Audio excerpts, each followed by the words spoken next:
예, 교회의 유익한 사람의 10가지 특징, 교회에 유익한 사람의 10가지 특징이란 제목으로 말씀드리도록 하겠습니다. 오늘은 뭐 세미나 같이 이렇게 좀 나열을 했으면 좋겠어요. 한번 이걸 뭐 다 기억할 리도 없고 이렇게 체크할 때마다 내가 어디가 부족한가, 또 어느 부분에 있어서 강점이 있는가 이렇게 체크하고 이렇게 건강한 성도가 되었으면 좋겠습니다. 교회가 건강하게 지켜서 섬겨야 됩니다. 약한 사람이 되었던 강한 사람이 되었던 섬기게 되면은 약한 사람은 약함에서 벗어나게 될 것이고, 또 강한 사람은 절대로 타락하거나 오염되지 않고 겸손하게 설 수 있는 것입니다. 근데 이걸 모르는 게 좋다 그랬죠. 이게 뭐 섬겨야 된다는 걸 의식하지 않고 뭐든지 이렇게 진짜일 때는요 의식을 못 해요. 공기가 좋은데 사는 사람은 공기 좋은 줄 모르고, 은혜가 넘칠 때는 은혜가 있는지도 모르는 거예요. 모르는 게 좋습니다. 근데 마찬가지로 우리도 하나님 앞에서 잘 쓰임 받는 사람으로서 잘 몰랐으면 좋겠어요.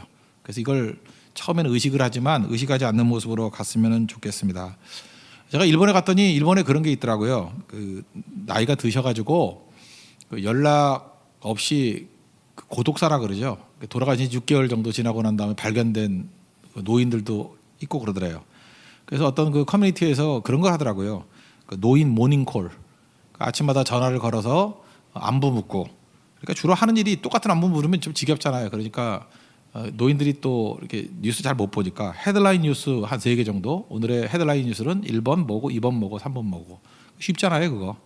그리고 또 그것도 좀 지겨우면 유머도 좀 섞어서 전달해주고 정보도 주고 안부도 전해주고, 그랬더니 그 고독사가 그 커뮤니티에서는 사라졌다라는 얘기를 들었습니다. 저는 이것들을 우리 크리스찬들에게도 주는 또 귀중한 교훈이라고 생각을 합니다. 우리도 섬긴다는 건요 이렇게 돌아보는 거예요. 예수님께서도 6월절에 구경꾼들 뭐 구경하러 다니고 그랬는데, 예수님만은 거기서 따로 떨어져 나오셔서 아무도 관심 갖지 않는 이 축제의 날이거든요. 축제의 날에 베데스다 연못에 갔다라는 거는 소외지 찾아갔다라는 거예요. 그저 이렇게 노인들 모닝콜 하듯이 소외된 사람들 찾아가면서 섬겨주는 일을 한 겁니다. 그럴 때 건강해지고 거기서 얻을 수 있는 것들이 굉장히 많이 있다라는 것입니다. 여러분들 그런 섬기는 모습들이 되었으면 좋겠습니다. 제가 금주간에 있었던 일 가운데 하나는 뭐냐면, 저도 그래요. 뭐 어떻게 하면 섬겼으면 잘 섬길 수 있을까 그런 거 생각하다가 가보니까 이렇게 요구르트 파는 형제가 있었어요. 요구르트. 근데 저 목사인지 알아보고 공짜로 주더라고요. 참 미안하게 그거 공짜로 먹기도 그렇고. 그래서 한 번은 피했는데 또 두 번째 또 만난 거예요. 그래서 그때는 할 수 없이 뭐 어떡하겠습니까? 갑자기 생각이 좀 팔아줘야 되겠다는 생각을 가졌어요. 그래서 2만 원어치 샀습니다. 20개 사가지고, 제가 아무리 배가 커도 20개를 어떻게 마시겠어요. 그래서 그걸로 섬겼고, 이걸 어떻게 할까 했는데 제가 아파트 그 관리하시는 분들 10개 줬어요. 나눠 드시라고. 그다음에 제가 오피스텔이 있는데 오피스텔 가가지고 거기 있는 관리 아저씨 10개 주고, 그러니까 이중으로 섬긴 거죠. 딱 2만 원 가지고 형제를 섬기고, 아파트 관리 아저씨들, 오피스텔 관리 아저씨들, 그러니까 다들 기뻐하는 거예요. 2만 원 가지고 제가 인사 오늘 엄청 받았어요. 안녕하세요 그러고, 그게 자꾸만 또 사달라 그러는 것 같은 느낌이 들기도 하면서, 그죠? 그런 걸 느꼈어요. 그러니까 참 이게 가치라는 게 그런 거 아닙니까? 2만 원을 어떻게 쓸 수 있는가라는 건데, 2만 원 갖고 그렇게 많은 사람이 기뻐할 수 있고 뿌듯할 수 있고 그런 게 드물잖아요.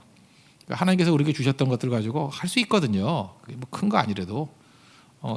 제가 지난번에 그런 얘기 했잖아요. 저는 김밥 천국 많이 가는데, 천국을 사모하기 때문에 김밥 천국을 많이 가는데, 이제 거기 가서 먹다 보면은 한 번은 그랬던 적이 있어요. 뭐 재수생 정도쯤 되는 것 같아요. 대학생도 아닌 것 같고. 근데 배가 고팠는가 봐요. 그런데 속닥속닥 거리는 거예요. 뭐 한 그릇씩 먹었는데 배고팠는가 봐. 야, 냉면 한 그릇 더 시키자.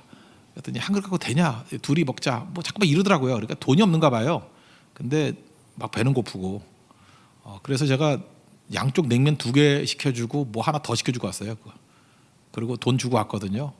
그랬더니 그 친구들은 모르죠. 전 나가버렸으니까. 되게 좋아했을 것 같아요. 근데 그 다음부터 그 김밥천국 아줌마가 저를 되게 좋아하더라고요. 그래서 이렇게 좋은 일 한다 그러고 고맙다 그러고. 그래서 저는 그래요. 어떤 때 이렇게 쓰다가 절약되는 일이 있지 않습니까? 뭐 하나 10,000원, 20,000원 절약될 때마다 이렇게 배고픈 사람들 뭐 절대 가난은 아니죠. 이렇게 뭐 한번 축하해 주는 게 얼마나 좋겠어요. 제가 옛날에 했던 것 중에 하나가 뭐냐면, 톨게이트 지나갈 때, 그때 어디더라 뭐 분당인가 한번 갔다 올 때 그런 걸 한번 글을 읽었거든요. 나도 그런 거 한번 해보자. 그래서 900원이었던 것 같아요. 기억에 900원. 그래서 뒷차까지 내준다고 그랬어요. 뒷차까지. 그랬더니 뒤차에서 굉장히 놀라더라고. 왜 그러냐고. 빨리 도망쳐 왔죠. 또 차 따라올까 봐. 이것도 기분 좋은 일 아니에요? 그래서 서로 뒷차는 또 뒷차 하다 보면은 이렇게 또 릴레이가 될 수도 있는 거 아니겠습니까? 하여튼 섬김이라는 것은 우리를 하여금 낮아지게 만들고 또 가치 있게 만들고 또 병들지 않게 만드는 힘이 있게 된다는 것입니다. 그러지 않으면 문제가 되는 거죠. 섬기지 않고 자기 자신의 이익을 추구하려고 그러다 보면요, 사람들이 이게 참 문제가 되는 거예요. 우리가 최근에 저는 그런 생각을 한번 해봤어요. 그 다른 사람을 정죄하고 비판하는 건 참 쉽게 하는데, 축구 선수 가운데 장현수 선수라고 있지 않습니까? 뭐 국가대표 이렇게 돼가지고 메달 따가지고 뭐 군대 가는 게 면제가 됐다면서요. 근데 뭐 봉사 활동하는 거를 조작했다. 뭐 그러던데 그 봉사 활동은 되게 오래 하더라고. 뭐 250시간이나 돼가지고 150시간 했는데 뭐 이렇게 조작했다. 그래서 국민적인 분노가 일어나고 막 그래요. 나는 그 부분에 대해서 한번 시비를 걸고 싶은 거예요. 우리 국민들이 그렇게 분노할 자격들이 있나? 장현수만 그랬을까? 그런 생각이 들어요. 그죠? 얘는 약간 밉상이었잖아요. 그죠? 약간은 뭐 수비도 잘못해가지고 욕도 먹고. 그래서 이렇게 된 거지. 사실은 우리가 다 그런 게 있거든요. 제가 목회를 하다 보면은 이런 게 나와요. 그 봉사한 거 있잖아요. 봉사. 이렇게 봉사 이렇게 그 퍼밋 받는 거 이렇게 써달라는 사람이 있어요. 봉사 안 했는데 했다고. 그걸 갖다가 이제 목사한테 부탁을 하는데 저는 그 부탁하는 아버지한테 그렇게 말하고 싶어요. 그 아들을 혼내야지. 너는 아버지를 거짓말쟁이로 만드는 놈이야? 이렇게 말해야 되는데 아버지가 아들이 거짓말 해달라 그러는 걸 들고 와가지고 목사한테 청탁을 하는 거예요. 그럼 아버지도 거짓말쟁이, 목사도 거짓말쟁이. 그 되겠어요? 그 교회가? 그렇잖아요. 우리가 지금 크리스찬이라 할지라도 그런 게 만연돼 있어요. 이게 참 문제거든요. 복지관에서 쓴다 그래요. 그래서 엄마가 와가지고 좀 들은 얘기예요. 엄마가 그랬대요. 복지관 그 하시는 분이 그러더라고요. 엄마가 봉사할 텐데 아들이 했다고 좀 써주면 안 되겠냐고. 그걸 또 저한테 물어봐요. 그 목사님 그거 해야 됩니까 말아야 됩니까? 물어볼 것도 없죠. 하면 안 되지 그거. 그죠? 그런 거 되게 많아요. 우리 교회는 없어요. 우리 교회는 없는데 뭐 그런 사람이 있다 그러대요. 그 헌금 낸 거 있잖아요. 그 기부금 납입 증명서 내면은 뭐 이렇게 환급 받는다며. 그것도 거짓말로 해달라는 사람이 있대요. 헌금도 안 했으면서. 그죠? 참 그 이상한 사람들이에요, 그죠? 그래서 화 있을진저 그래 써서 화 있을진저 그래 보냈는데 지금 우리 교회 안 나와요. 예. 그 뭐 안 나와도 할 수 없는 거죠. 그 뭐 하자는 거예요, 지금? 지금 우리 속에 이런 것들이 다 있습니다, 그죠? 그래서 사실 장현수 선수의 이 문제를 보면서 저도 회개하고 저도 반성하고. 야, 이게 우리의 자아상이구나. 이게 분노하고 손가락질하는 문제가 아니고 이게 사실 우리 문화 속에 배어 있는 죄가 있거든요. 그렇다면 정직해지자 그러고 나가야지. 한 사람 뭐 죽인다고 일들이 다 되는 거 아니잖아요. 또 걸리고 할 건데. 그러니까 어떤 것들이 이게 어떤 전체적인 흐름으로 가야 되는 거지. 한 사람을 정죄하는 쪽으로 가서는 절대로 안 된다는 것입니다. 여기 잘 보세요. 똑같은 일이 벌어지는 거예요. 지금 세베대 아들들 그러니까 그 엄마 세베대의 아내겠죠. 그러니까 엄마가 보통 때 안 하던 일을 하는 거예요. 예수님께서 절했대요. 절 안 했거든요. 근데 이날따라 왜 절을 하지? 이게 유난을 떨잖아요. 그죠? 평소에 안 하던 짓을 하는 거예요. 그 왜 했냐면은 예수님이 지금 잘 나가는 것 같이 보이니까 왕 되시면 아들 둘이 있거든요. 야고보와 요한. 하나는 우측에 하나는 좌측에. 그러니까 좌의정 우의정 장관 뭐 이런 거 시켜달라고. 그리고 청탁을 하는 거예요. 우리 요거까지 딱 보면은 꼭 장현수 선수 대하듯이 하는 거죠. 이 나쁜 놈들 막 욕을 하는데 사실은 24절 보니까 두 형제에 대하여 분이 여기거늘 그 10명의 제자들이 분하게 여겼던 이유가 뭐예요? 자기들 똑같은 마음 먹었으니까. 분노한다는 건 뭐예요? 내가 할 걸 저놈이 했네 먼저 했네 그거잖아요. 사실 다 같은 거거든요. 이건 동일한 모습이었다는 것입니다. 그래서 이건 예수님께서 이 두 제자에게만 질책하는 얘기가 아니라 12제자에게 다 하시는 말씀이에요. 너희들이 지금 높아지려고 그러는 거 아니냐. 우리가 높아지려고 하는 게 뭔지 아십니까? 25절 보니까 여기 보세요. 집권자들이 그들을 임의로 주관하고 이거예요. 우리가 힘을 가지려고 하는 이유가 뭐냐. 내 뜻대로 하는 거예요. 내 뜻대로. 임의로가 뭐예요? 누구 임의로? 내 임의로. 그러니까 우리는 정말 하고 싶은 게 컨트롤이거든요. 내가 컨트롤하고 싶은 거예요. 왜 우리가 돈을 벌라 그러죠? 돈 가지고 내가 컨트롤하려고. 그래서 여러분 돈이 우상이 되는 게 뭐냐면요, 돈을 갖고 그냥 권력을 갖고 있잖아요. 그래서 자꾸만 내 뜻을 관철시키는데 그걸 쓰려 그래요. 돈을 안 되는 일이 뭐가 있어? 그죠? 뭐 이렇게 얘기하고, 저런 마음 내가 들었다 놨다 할 수 있어. 오라면 오고 가라면 가게 만들 수 있어. 그게 돈이고 권력이거든요. 우상이에요. 내가 임의로 하는 거 아니에요. 그래서 우리가 중요한 게 뭐냐면, 돈이 되었던 권력이 되었던 안전하기 위해서 필요한 건 뭐냐면 하나님의 뜻을 위해서 섬겨야 되는 거예요. 그죠? 하나님의 뜻을 섬기지 않으면 다 우상돼 버리고, 그거는 그죠? 어떤 오도된 부당한 권력이 될 수밖에 없다는 것입니다. 예수님이 그거 알려주고 있잖아요. 그러니까 여러분들도 잊지 말아야 될 게, 높아지고 싶으냐, 으뜸되고 싶으냐, 섬기는 자가 되어라. 이거는 내가 컨트롤하는 게 아니잖아요. 그죠? 다른 사람을 살려주는 거고 하나님의 뜻을 이루고자 하는 모습이 있어야 된다는 것입니다. 여기 영어 성경 보니까 이렇게 나오잖아요. 그죠? 너희 중에는 그래서는 안 된다 이렇게 얘기하잖아요. 누구든지 너희 중에서는, 이 영어 성경 보니까 no, not so among you 이렇게 돼 있어요. 부정어 2번 나오. no, 너희 중에서 그래서는 안 돼. no, 안 돼. 그리고 not so among you, 너희들 그런 게 없어야 돼. 예수님이 막 2번이나 강조하잖아요. 강조하고. 그러니까 컨트롤하려는 유혹에서 벗어나야 된다. 여러분도 마찬가지입니다. 어떤 힘이 주어지게 될 때 섬기려 그래야지, 내가 임의로 주관하려고 하는 것들, 그거 문제가 있는 거죠. 그러면 일단 얘기 있잖아요. 부당한 권력에는 반란이 일어나든지, 교회에서는 반란을 안 하니까 또 동일한 거예요. 이퀴벌런트한 게 뭐냐 하면은 이게 무기력해지는 거예요. 그래서 어떤 사람이 리더가 되놓으면 그 밑에 있는 팔로워들이 무기력해져요. 그건 부당한 권력이기 때문에 그래요. 그리고 책임 회피를 해요. 부당한 권력이기 때문에 그래요.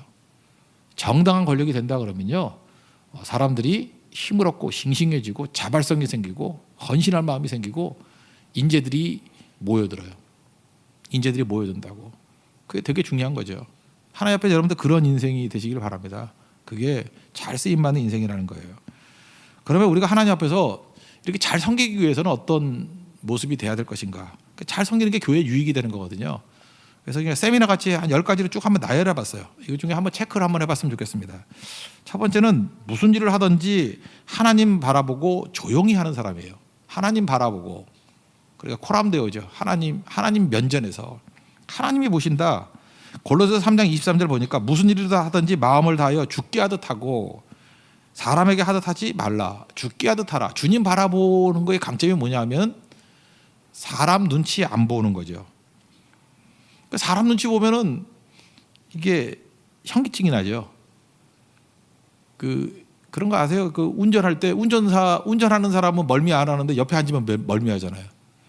그 여러 가지 설이 있는데 그 설 중에 하나가 제일 리즈너블한 설이 뭐냐 하면은 운전하는 사람은 멀리 본다는 거예요. 멀리 줄을 바라보듯이 멀리 바라보면 여기 흔들리는 게 별 차이 없잖아요. 멀리니까. 그죠? 이게 차가 좀 흔들려봐야 멀리는 변함이 없잖아요. 멀리. 그러니까 멀미 안 한대요.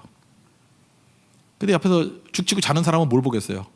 뭐 이렇게 휴대폰 보든지 뭐 앞에 보든지 가까이. 그러니까 흔들리니까 현기증이 나는 거예요. 계속 초점이 흔들리니까. 우리 인생도 마찬가지예요. 가까이 있는 게 사람들이잖아요. 이 사람 보고 저 사람 보고, 이 사람 칭찬에 우쭐, 저 사람 비판에 좌절. 영혼이 현기증이 생기는 거예요. 그래서 내가 잠깐만 사람 때문에 너무 힘들어하고, 그러잖아요. 목사님 저는 사람 때문에 너무 힘들어요. 주변에 있는 사람이 나쁜 것도 있지만 네 시선이 어디 있느냐는 거예요. 사람 쳐다보니까 현기증 나는 거예요. 사람 보는 게 아니고 운전하는 것 같이 멀리. 가장 본 게 뭐예요? 저 멀리 계신 하나님 바라보는 거예요. 그럼 현기증 안 생겨요. 내 삶에서 좀 흔들림이 있다 할지라도 현기증 안 생기고 온전하게 갈 수 있다라는 것입니다. 그래서 하나님 앞에서 잘 섬기는 사람, 교회에 유익이 되는 사람의 특징은 뭐냐? 사람이 아니라 하나님 바라보고 뛰는 사람이라는 거예요. 오늘도 내 삶 가운데 잠깐 이렇게 현기증이 생기는 일들이 벌어지고 그렇다 그러면 현기증 생기게 만드는 사람의 문제로 생각하지 말고 내 시선에 문제가 있다는 거예요. 주님만 바라보고 나아갈 수 있는 인생 되길 바랍니다. 여러분 사실 솔직한 얘기로 사람 쳐다보면서 현기증 생기려고 그러면 목회자만큼 그게 심한 때가 있어요. 목회자 보면 성도들 맨날 업앤다운 하지, 뭐 왔다 안 왔다 그러지, 뭐 맨날 변하잖아요, 맨날. 그러니까 목회자가 언제 위기냐 하면 사람 믿을 때야. 뭐 저 사람은 믿을 만한 사람이야. 아, 이 사람 있어야지 교회가 돼. 이러다가 그 사람이 흔들려 버리면 목회자가 현기증이 생겨버려요. 큰일 났다, 큰일 났다 이러고. 그거 아니거든요. 성도는 중보기도 해줘야 되고 말씀 전가하고 사랑해야 될 대상이고, 바라보는 건 하나님 바라봐야지, 예수님 바라봐야죠. 오직 주만 바라볼지라. 그러면 절대로 현기증 안 생겨요. 굳굳하게 갈 수 있대요. 굳굳하게. 여러분 인생 가운데도 잘 섬기는 종들이 되기 위해서, 교회에 유익이 되는 잘 섬기는 종이 되기 위해서는 주만 바라보는 우리 하나님의 거룩한 백성 되기를 바랍니다. 그리고 두 번째는 도움이 되는 사람이 되어야 되는 거예요. 항상 도움이 되는, 내가 어디 기여하는가, 기여하는 인생이 되어야 되는 거예요. 어디 가서 그냥 앉아가지고 무슨 유익이 없나 이렇게 생각하는 게 아니고, 잘 섬기는 것은 내가 어떻게 기여할 것인가, 어떻게 도움이 될 것인가. 하나님의 별명이 뭐냐면 도움이거든요. 시편 121편 1절 보니까 내가 산을 향하여 눈을 들리라. 나의 도움이 어디서 올꼬. 그러니까 하나님 속성이 도움이에요. 나의 도움은 천지를 지으신 여호와에게서로다. 하나님의 속성이 뭐냐면 돕는 분이에요. 계속 돕는 분. 그래서 남자들에게는 돕는 자가 둘이 있다고요. 하나님이 도우시고 또 하나는 에젤이라고 하는 돕는 배필, 여자. 그래서 여성분들이 돕는 배필이라 그러니까 남자 시다발인 줄 아는데 그거 아니에요. 그러니까 이거 너는 남자에게 돕는 배필이 되리라. 이 얘기는 뭐냐면 너는 남자에게 하나님 같은 존재가 되리라. 실제로 그래요. 그 남자가 이게 행복하게 능력 있게 잘 사는 거 보면 성공한 남자 옆에는 여자가 있다 그러잖아. 그게 하나님 원리예요. 눈에 보이지 않는 하나님이 에젤이 되셔서 도움이 되시고, 또 하나 여자를 돕는 배필을 삼으셨어요. 잘 돕는 거. 이건 영광스러운 거예요. 그러니까 하나님 레벨이에요. 하나님 레벨. 남자에게는 두 하나님이 있어요. 전능하신 하나님과 여성분들. 분들 그러면 안 되지. 복수로 치면 안 돼. 여성. 네. 그 여자. 그 하나님이 보내주신 그 여자. 이게 에젤이에요. 에젤. 마찬가지로 우리가 하나님 앞에서 잘 섬기는 종이 되기 위해서는 도움이 돼야 돼. 도움. 내가 어떤 도움이 될 것인가. 제가 돕는 자가 되십시오. 돕는 자가 되면은 또 다른 말이에요. 내가 그 사람에게 하나님이 되라. 이게 너무 부담스러운 것 같으면은 저는 이런 식의 표현을 썼어요. 너는 누군가에게 있어서 답이 되라. 그것보다 더 쉬운 게 뭐냐? 산타클로스가 되라. 산타클로스가 되면 얼마나 좋아요.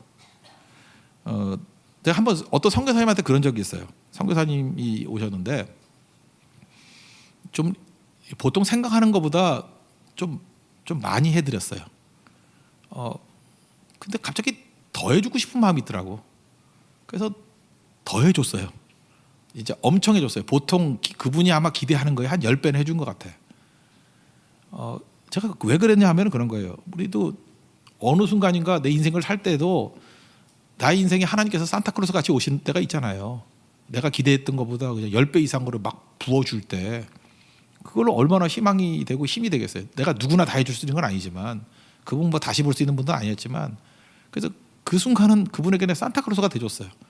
근데 그분이 지금도 두고두고 얘기를 해요. 그때 그 힘 때문에 다시 일어서게 됐다고, 능력 있게 됐다고.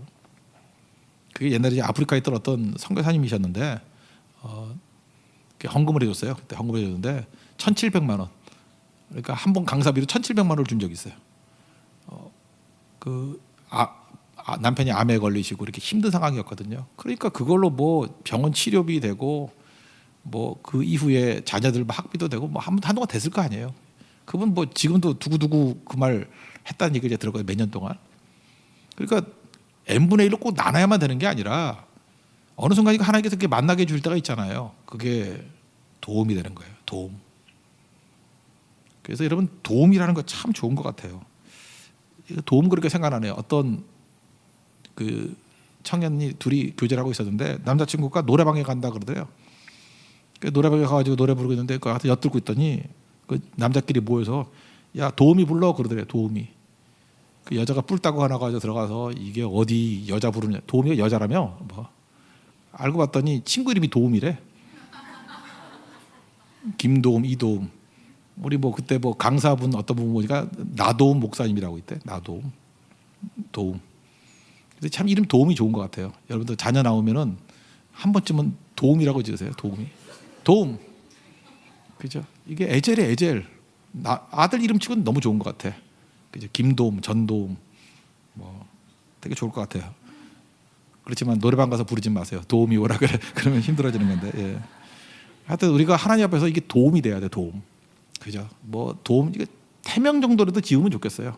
이 아이가 태어나서 장차 이 세상에 도움이 되는 애가 되기를 원합니다. 그죠? 그래서 도우미를 찾는 거예요. 계속. 야, 도움, 너 와서 나 도와줘. 걔는 가는 것보다 도움이 되는 거예요. 그럼 인생 자체가, 도움 자체가 섬기는 뜻 아니에요? 그게 하나님의 속성이고 그게 하나님의 가장 큰 축복인 거예요. 하나님 앞에서 여러분들 잘 돕는 믿음의 종 되기를 바랍니다. 세 번째는 자기 고집 내세우지 말고, 아까도 얘기했죠. 하나님의 뜻을 세우는 종이 돼야 된다는 것이며, 종이잖아요. 우린 종은 고집이 없죠. 고집 부리는 사람이 무슨 종이에요? 베데스다 못에 있는 그 여인, 38년 된 병자, 너 달래요. 그 자기 뜻이잖아요. 예수님은 그냥 일어서래요. 뭐가 쉬워요? 그냥 일어서는 게 쉽지. 자기 뜻대로 하는 게 아니거든요. 하나님께서는 하나님의 방법과 하나님의 타이밍으로 일을 하시는 거거든요. 그래서 중요한 게 뭐냐 하면은 고집 부리는 거에 반대말이 뭐냐, 맡기는 거예요. 하나님께 의탁하는 거. 이걸 이제 트러스트라고 하죠. 트러스트, 신뢰하는 거, 다 맡기는 거. 주께 맡기고 의지하십시오. 그럼 주가 이루어 주신다는 거예요. 그래서 잘 섬기는 사람은요, 너무 머리가 팍팍 돌아서 자기 계획, 완벽주의자들이 있잖아요. 완벽주의자들은, 완벽주의란 게 뭐예요? 자기 뜻의 완벽이에요. 그래서 여러분 그 예수 믿지 않는 사람들이, 초신자나 이런 사람들이 예수 믿는 사람들 보면 다 허당 같아. 이 교회가 이거 엉터리예요, 이게 얼렁뚱땅이에요, 이래가지고 됩니까? 그게 왜 그 사람들에게 얼렁뚱땅같이 보이느냐 하면은 자기 뜻이 그렇게 선명하지가 않거든. 일부러 엉성하게 만드는 거예요. 교회는 그래서 일부러 엉성하게 만드는 거예요. 저도 전공이 경영학입니다. 그거 뭐 칼같이 만들려면 못할 줄 알아요? 그거 할 수 있어요. 근데 그렇게 안 하는 거예요. 시멘트 바닥같이 만들면 안 되고요. 그냥 흙바닥같이 만들어야 돼. 뻥뻥 뚫리게. 거기에 생명이 있는 거예요. 하나님 어떻게 이끄실지 모르니까. 하나님의 뜻이라 그러면 언제든지 플렉서블하게 움직일 수 있는 모습. 고집이 아니에요. 주님 뜻이라 그러면 어디든 가겠습니다. 그런 종 되십시오. 그래서 성격적으로 완벽한 거, 나는 성격적으로 완벽해, 뭐 좋아요. 그러나 그것이 고집이 된다 그러면 그게 바로가 되는 거예요. 하나님께서 바꾸라면 바꿔야죠. 주님이 뜻이라 그러면 얼마든지 갈 수 있는 그런 유연성이 있는 하나님의 종 되기를 바랍니다. 그리고 네 번째는 평화롭게 일하십시오. 평화롭게. 또 권력 얘기하죠. 부당한 권력은 어떻다고요? 반발을 일으키고 독선적이라고 자기 뜻을 내세우는 거지만, 정당한 권력은 하나님의 뜻을 섬기는 거예요. 그래서 하나님의 일을 할 때 평화롭게 한다는 건 뭐냐면 사람들을 존중히 여기는 거예요. 저는 이제 목회자니까 그런 거 있잖아요. 어떤 때 이렇게 사역을 누구 맡기면은 어떤 사람은 자기 독단으로 자기 뜻에 맞는 사람끼리만 모으고 아닌 사람 잠깐 잘라버리고 막 이래. 그럼 난 마음이 아픈 거예요. 왜 마음이 아프냐 하면은, 왜 하나님의 자녀들을 이렇게 함부로 대하지? 나는 하나님의 자녀들을 함부로 대하는 게 너무 마음이 아파요. 다 고귀한 하나님의 자녀들인데 왜 이렇게 함부로 대하지? 저도 그럴 수 있죠. 다 하나님의 자녀들인데 하나님의 자녀들을 함부로 대하면 안 되잖아요. 그 베드로에게 예수님께서, 부활의 예수님께서 그러잖아요. 내가 나를 사랑하느냐? 내가 주를 사랑하는 주께서 아십니다. 내 양을 먹이라, 내 양을 치라. 그게 뭐겠어요? 내 양을 먹이라. 내 양을 좀 존중히 여기면 안 되겠니? 그거죠. 그러니까 하나님의 양떼들을 좀 존중히 여겼으면 좋겠어요. 귀하게. 무시하면 안 되고. 그래서 예수 믿는 사람은요, 누구든 무시하면 안 돼요. 돈 없다고 무시해도 안 되고, 못 배웠다고 무시해도 안 되고, 병 들었다고 무시해도 안 되고. 하나님의 자녀인데, 여러분 부모로서 제일 화가 날 때가 언제예요? 자기 자녀, 뭐 예를 들어 자녀가 좀 이렇게 부족하다 그럴 때 무시하면 얼마나 마음이 아프면서 화가 나겠어. 우리 하나님 자녀들이잖아요. 그래서 존중히 여기면은 평화롭게 일을 할 수 있어요. 근데 평화롭게 일하지 못하는 사람의 특징이 뭐냐 하면 멸시하는 거예요. 그 하나님 형상대로 지음받은 사람이라 그러는데, 그거보다 하나님의 자녀잖아요. 하나님의 자녀를 멸시하면 되겠습니까? 그래서 여러분 누굴 만나든지 간에 잘 섬기려고 그러면요, 사람 무시하는 버릇 버려야 돼요. 그래서 뭐 저거 별것도 아닌 게 뭐 배우지도 못한 게 이런 소리 함부로 하는 거 아니에요. 그거 진짜 벼락 맞으려고. 안 그래요? 아 저거 교회 유익이 안 되고 있으나 마나한 존재고 그런 소리 함부로 하지 말라고. 그때 하나님 가슴 아파한다고. 왜 내 자녀를 무시하니? 왜 멸시하니? 누구든 존중히 얘기해야지. 존중히. 교회가 뭐 유익이 되고 안 되고 그게 필요한 건가? 끝까지 품어주는 것들이 필요한 거죠. 아 집에 뭐 장애를 갖고 있는 자녀가 있다 그러면 걔가 뭐 건강하지 못한다 그러면 버릴 거예요. 끝까지 안고 보호해주고 돕고 사는 거죠. 교회는 그런 곳이에요. 그래서 교회는 제가 볼 때 좋은 교회의 특징은 이거예요. 아무 가능성 없는 사람에 대해서 끝까지 돌봐주는 거예요. 아무 가능성 없는 사람들. 아무 유익이 안 되는 것 같이. 아니 뭐 유익이 뭐 돼야 되나? 그게 교회죠. 그게 교회. 그때 주님이 기뻐할 거 아니에요. 그러면 야 어느 교회도 돌보지 못하는 사람은 내가 너 믿고 맡기니까 잘 돌봐줬구나. 그러는 거 아니에요? 그게 잘 섬기는 거예요. 지금은 여러분 잘 모르지만 자기도 모르게 내가 섬겨서 성장이 팍팍 보이거나 유익이 있을 사람만 섬기는 건 참 얄팍한 사람입니다. 그 자기 딴에는 지혜가 있다고 생각할지 모르지만 그거는 꽝이에요. 자기 인생 가운데 아무리 못해도 한 30% 정도는요 아무 대가도 없고 소망도 없는 것에 투자해야 돼요. 30%더 넘어야 되지만 최소 30% 정도는 교회는 그런 일을 하는 거예요. 가끔마다 그래요. 뭐 선교사님들 이렇게 돕고 섬길 때 보면은 뭐 우리 가족 가운데도 누가 그런 사람이 있어요. 아 그 선교사님 뭐 선교도 잘 못하고 뭐 소망도 없고 하는데 거기 뭐하러 자꾸 도와줘요. 잘하는 분 도와줘야지. 내가 그래서 우리가 기업이냐? 내가 그랬어요. 기업이냐? 그 생산성, 효율, 그 efficiency, 효율성만 따진다 그러면은 그게 기업이지 교회예요? 아니 지금 어려운 지역에 들어가서 거기는 전도도 잘 안 되고 하는 지역이에요. 아 거기서 열매 없다고 그 지원을 중단해 버리고 그러면 되나요? 그냥 끝까지 될 때까지 하는 거지. 우리가 하는 게 더 많이 주셨잖아. 그러니까 그건 거룩한 낭비지. 거룩한 낭비도 해야죠. 아 만약에 효율성만 따진다 그러면 우리 한국에 조선에 누가 선교사가 맞겠어? 안 그래요? 다른 데 가지. 효율성 있는 데 가지. 여기 오면 다 죽이고 핍박하고 대원군 세국 정책이 뭔지 알죠? 아 여기 그 근처에 절두산 가봐요. 믿는 사람 다 목치고 그랬던 나라 아니에요. 정말 지금 뭐 이슬람이 위험하다고? 조선이 제일 위험했어요. 선교사 올 때. 여기 오면 다 죽었거든. 그 목 잘라가지고 매달아 놓고 그 사진도 있어요. 사진도 그런 나라예요. 그런데도 효율 따지지 않고 왔잖아요. 그래서 우리가 이렇게 구원받은 거 아니에요? 교회는 효율 갖고 뛰는 게 절대로 아니라는 것입니다. 이거 꼭 있었으면 좋겠어요. 다섯 번째는 자원하는 마음에 일의 귀천을 따지지 않고. 그래서 지금도 하나님께서 여러분들 권력을 주신 사람일수록 내가 볼 때 본을 보이는 게 되게 중요하다고 생각을 해요. 가장 낮은 일 해야 돼. 낮은 일. 지금 교회는 아니었고 이전 교회 초창기 때였는데 우리나라 그 유수의 뭐 한 준재벌쯤 되는 데였어요. 재벌 부인이 나오셨거든요. 재벌 부인이. 근데 그분이 이제 많이 알려진 분이에요. 알려진 분인데 설거지만 해도 은혜가 되더라고. 그분이 설거지 한다 그러니까 그걸로 부흥이 됐어. 설거지 한다고. 또 어떤 교회는 뭐 부자가 뭐 이렇게 주차 관리한다고 뭐 이렇게 많이 알려지고 그랬다면서요.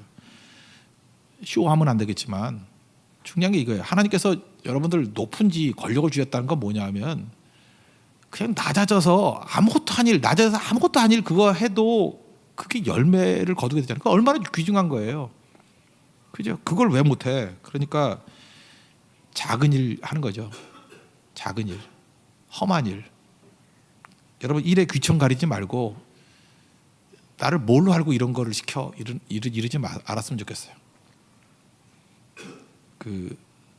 저는 지금도 제가 이름은 얘기 안 할게요. 어떤 그 되게 유명한 가수가 있거든요. 난 그 가수가 너무 좋은 이유가 뭐냐면 하나님에 대해서 너무 겸손해. 이게 연예인들은요 이런 게 있어요. 이렇게 웬만큼 스테이지가 마련되고 이렇게 준비되지 않으면 안 할라 그래. 나 나를 뭘로 보고 이런 조그만 데서 불러서 뭐 하고 뭐 이러거든요. 근데 그 예수 잘 믿는 그 가수는요, 그냥 10명이 모였을 때 야 노래 하나 해라. 그냥 노래가 아니라 찬송 하나 해라. 그리고 어떤 때는 이렇게 아픈 사람이 있을 때 이 사람이 위해서 찬양 하나 불러줘. 그러면 이제 한국에서 다 알려진 가수인데도 불구하고 그거 해요. 하라면 금방금방 해. 그러니까 그렇게 유명한 사람이 그냥 금방금방 아무것도 아닌 무대에서도 이렇게 하고 하니까 이제 막 연습생 수준의 그 잔챙이들 있죠. 이 잔챙이들이 제일 교만하잖아. 다 꼬꾸라져 가지고 다 굴복하더라고. 되게 중요한 거거든요. 일에 귀천이 어디 있어요. 하나님께서 나를 사용하신다 그러면 어딜 가서든지 해야 되는 거죠. 요즘에 우리 교회 이제 신방갈 때 내가 전략을 바꿨어요. 그 병자들 있잖아요. 그러니까 신방 가면 이번에 가다 보니까 목사가 5명이 갔어. 그러니까 내가 볼 때 그 자원의 낭비인 것 같아. 신방에 목사 5명이나 가? 그래서 어떻게 했냐면은 그 권사님이 이제 80 넘으신 권사님이 이제 넘어지셔가지고 고관절을 다치셨어요. 아주 굉장히 밝고 그다음에 그 병실에 이게 불교 신자가 몇 명 있으면 좀 안 될 건데 다 권사님만 있어요. 그래서 권사님은 입원하나 이런 느낌이 들었어요. 하여튼간에 권사님만 다 입원해 있는 그 병실이었어요. 그래서 예배를 드리는데 이게 아깝더라고. 권사님들이 다 모여서 예배를 말씀을 들으려고 그래서 목사님들한테 우리 목사님들 항상 3가지 준비를 하잖아요. 설교 준비, 이사 준비, 죽을 준비 하고 있으니까. 그래서 한마디씩 설교하십시오. 그래서 목사님 나까지 5명에서 한마디씩 설교를 했어요. 그랬더니 점점 뜨거워지고 하더니만 설교 5개 들은 거 아니야. 은혜 받고 그다음에 어차피 5명 온 거 뭐하러 담임 목사 혼자만 기도해요. 다 붙잡고 하다 보다 다리에도 붙잡고 기도하라고. 그래서 같이 기도했더니 굉장히 위로를 받고 힘을 얻게 되더라고요. 그거죠. 뭐 나는 뭐 웬만큼 사람이 있지 않으면 뭐 설교도 안 해. 그게 무슨 종이야. 그죠? 한 사람이 듣던 2사람이 듣던 어떤 때는 그 권사님 3분 있는데 목사 5명이 설교할 수 있는 거죠. 저는 그게 귀중한 거라고 생각을 해요. 여러분 일에 귀찮음 가리지 말고 하나님께서 우리를 부르신다 그러면 무슨 일이든지 헌신하는 종 되기를 바랍니다. 6번째는 솔선수범하고 앞장서라는 거예요. 이게 유다 지파의 능력이었죠. 뭐든 시작하는 거. 그 펭귄도 뭐 첫 번째 펭귄이 뛰면 다 뛰어내린다며. 그래서 퍼스트 펭귄이라는 말이 있잖아요. 처음 시작하는 게 중요하다. 콜럼버스 얘기 뭐 알잖아요. 달걀 세우는 거 안 세워지거든요. 깨고 세우는 거. 그거 누가 못해. 첫 번째 하는 게 힘든 거예요. 하나님께서 유다 지파 같은 사람을 원하는 거거든요. 눈치 보다가 따라가는 편승하는 인생이 아니라 하나님의 뜻이라 그러면 맨 앞장 서겠습니다. 그러니까 여러분들 맨 앞에 서는 사람의 가치를 무시하면 안 돼요. 맨 앞에 서는 사람들. 맨 앞에 서는 건 무조건 가치가 있습니다. 그리고 하나님께서 맨 앞에 서는 사람들에게 은혜 부어 주신다는 거예요. 그리고 사사기 1장에 보면 유다 지파가 맨 앞에 섰어요. 근데 혼자만 가는 게 아니고 그 시므온 지파에게 같이 가자 그랬어요. 이게 중요한 거죠. 우리도 예배 드릴 때 예배 같이 가자. 기도할 때 같이 기도하자. 전도할 때 같이 전도하자. 그러니까 진짜 가치를 아는 사람은 함께 하는 거예요. 그게 유다예요. 선봉에 서는 사람은 혼자만 선봉에 서는 게 아니라 따라오는 사람을 만드는 거예요. 따라오는 사람. 시므온 지파. 여러분도 그 유다 지파 같은 그런 능력이 임하기를 바랍니다. 그리고 7번째는 속이 꽉 찬 사람이 되세요. 겉보다는 속.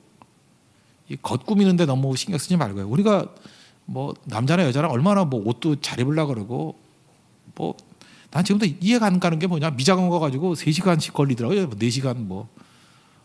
나는 그거 못하겠어요. 나도 염색을 하는데 나 미치겠어. 이거 빨리 하는 염색을 하라 했더니 지금 제일 빠른 게 15분이래. 15분짜리. 아니야. 흑채를 뿌릴까 나 별생각을 다 해봐요. 근데 뭐 그 염색하는 것도 그것도 한 30분 걸리더라. 이래저래 하면. 그것도 아까워 죽겠네. 근데 뭐 파마나 이런 거 할 때 뭐 3시간 4시간씩 앉아 있는데요. 그러니까 육체를 꾸밀려고 겉을 꾸밀려고 그렇게 노력을 하잖아요. 내면을 꾸밀려고 그렇게 힘쓴 적이 있나요? 그죠? 속이 꽉 차야죠. 속이 꽉 차려고 그러면 어떻게 하죠? 말을 줄여야 돼요. 말을 줄이고 계속 기도하고 말씀으로 채우고. 그래서 속이 꽉 찬 성도 됐으면 좋겠어요. 속이 꽉 차자는 어떤 일이 보이죠? 소리만 나요. 잠깐 시끄러운 사람 이게 빈수레가 요란하다 그러잖아요. 그 영적으로도 하나님께 잘 섬기는 사람은 속이 꽉 찬 성도예요. 내면이 강한 성도. 내면 세계가 하나님 앞에서 꽉 찬 종이 되어야 된다는 것입니다. 8번째는 일이 생기면 기도하는 사람. 사실 기도는 공급이거든요. 그래서 잘 섬기는 사람은 기도하는 성도예요. 기도하는 성도가 막 나오면 교회가 부유해져요. 영적으로 부유해지고 뭐든 넘치게 돼 있어요. 기도 없으면 다 메마르게 돼 있다는 것입니다. 여러분들도 완벽하지 않습니다. 하나님께서 우리에게 부족하게 만드셨어요. 근데 부족함을 채우는 방법이 뭐냐면 기도를 주신 거라고요. 여러분 이렇게 생각하면 돼요. 그 자매들도 이렇게 결혼하려고 그러면 형제들이 참 모자라 보이죠. 아, 저거하고 어떻게 결혼을 해? 50점짜리 남자를 만나고 기도하는 남자를 만나세요. 그럼 기도를 50% 채워요. 근데 90%를 할지라도 기도가 없으면요, 그 비어있는 10% 죽을 때까지 못 채워요. 공허함이 든다고. 근데 기도하는 남자를 만나면요, 어떻게든 채워요. 좀 과장해서 얘기하면 20%밖에 없는 사람도 기도하면 100%까지 채울 수 있어요. 오히려 넘쳐요. 기도는 그런 거예요. 저는 하나님께서 우리에게 완벽하게 보내주지 않았다고 생각합니다. 불완전하게 보내시면서 기도의 능력을 주신 거예요. 이번 네팔 선교를 갈 때에도 완벽하지 않아요. 그렇지만 우리가 믿는 게 하나 있어요. 기도로 채울 거야. 기도로. 그럼 하나님께서 공급해 주신다는 것입니다. 이게 잘 섬기는 종의 특징이라는 거예요. 그리고 9번째는 일보다 사람을 귀하게 여기라. 아까도 얘기했죠. 아까 내 양 먹이라 하는 거. 천하를 얻고도 자기 생명 잃으면 뭐 하겠느냐. 그러니까 생명보다 귀한 건 없죠. 군대 귀신 들린 자 고쳐줬더니만 돼지 2,000마리 죽었다고 신경질 내잖아 사람들이. 아, 돼지가 중요해요? 사람이 중요해요? 돼지 2,000마리 물론 많은 돈이겠죠. 손해본다 할지라도 살리는 일에 생명 거는 거, 그게 잘 섬기는 길이라는 거예요. 교회는 돈의 논리로 가서는 안 되고 생명 논리로 가야 된다는 것입니다. 마지막 10번째, 이건 꼭 하고 싶은 얘기인데, 입술에는 축복이 있고 얼굴에는 미소가 있었으면 좋겠어요. 우리가 상처들이 많으니까 얼굴 보면 다 어두워요. 어두운데 그 내 안에 소망이 있으면 얼굴에 미소를 띠고 밝아지게 돼 있다는 것입니다. 그래서 입술에는 축복, 그죠? 얼굴에는 미소. 여러분 웃기만 해도요, 사람들이 모여들게 돼 있어요. 사람이 이게 온도라는 게 있죠. 이렇게 상처를 주는 온도가 있어요. 너무 차도 차가워하고 상처를 주죠. 너무 뜨거워도 상처를 주죠. 지난번에 한번 네팔 갔더니 뜨거운 물만 나와. 막 펄펄 끓는 물만. 샤워를 못했어요. 그거 어떻게 해요? 찬물만 나와도 문제지만 뜨거운 물만 나와도 문제야. 아, 진짜 미치겠더라고요. 그래서 상처를 주지 않는 온도는 따뜻함이에요. 그래서 따뜻한 사람이 돼야 된다는 것입니다. 따뜻한 사람. 상처가 있는 사람은요, 열등감이 있기 때문에 절대 인사 안 해요. 그래서 인사 안 하는 사람들은 뭔가 상처가 있거나 열등감이 있는 사람이야. 이 사람은 맨날 계산을 하는 거야. 내가 먼저 인사하면 날 우습게 여길 거야. 내가 먼저 인사하면 나를 졸로 여길 거야. 뭐 이런 식의 계산을 하는 거야. 그래서 내가 먼저 하나, 제가 먼저 하나. 계속 머리가 도는 거예요. 먼저 하세요, 먼저. 저는 룻기를 보면서 보아스의 모습이 너무너무 아름다운 것 같아요. 보아스는 주인이고 하인들이 있잖아요. 하인들에게 먼저 인사해요. 룻기 2장 4절을 보니까 룻이 이렇게 얘기했어요. 여호와께서 너희와 함께 하시기를 원하노라. God be with you. 인사해요. God be with you. 보아스가 먼저 인사했어요. 그랬더니 종들이 깜짝 놀라가지고 여호와께서 당신에게 복 주시기를 원합니다. God bless you. 얼마나 아름다워요. 저는 이게 서로 복을 주고받는 게 되게 중요하다고 생각하는데, 여기에 이니셔티브를 진 게 누구예요? 주인이에요. 주인. 보아스. 여러분 보아스 같은 사람 되십시오. 그냥 누가 인사 안 한다고 푸념하지 말고 먼저 하면 되잖아요. 먼저. 물론 젊은 사람들이 먼저 해야 돼요. 그죠? 근데 뭐 안 한다고 그러면 뭐 어때요? 뭐 붙잡고 내가 먼저 하면 되지. 나 이거 유치원 애들이 하도 인사를 안 해. 내가 먼저 했어요. 안녕하세요. 막 인사했더니 애들이 막 야, 이러고 외면하는 애도 있어요. 그래서 또 안녕하세요. 안녕하세요. 그럼 뭐 하는 거지 뭐 자기들이. 그렇죠? 우리가 그런 모습이었으면 좋겠어요. 그리고 항상 밝게 웃으면서, 미소는 얼굴이라는 게 우리 한국말에 얼이라는 게 이 마인드잖아요. 마인드. 마음의 모양, 심상이죠. 그게 얼꼴이에요. 얼꼴. 마음의 모양. 그래서 성령 충만하면요, 얼굴이 변화됩니다. 밝은 얼굴로. 그리고 말에는 축복이 있는 거예요. 여러분들 먼저 가가지고 하나님이 당신과 함께 하십니다. 하나님이 축복하십니다. God be with you. God bless you. 서로 주고받을 수 있는 그런 아름다운 관계가 되는 축복이 임하기를 바랍니다. 예, 모두 자리에서 일어나겠습니다. 하연이에게 찬양하겠습니다. 179장, 우리가 간직해야 할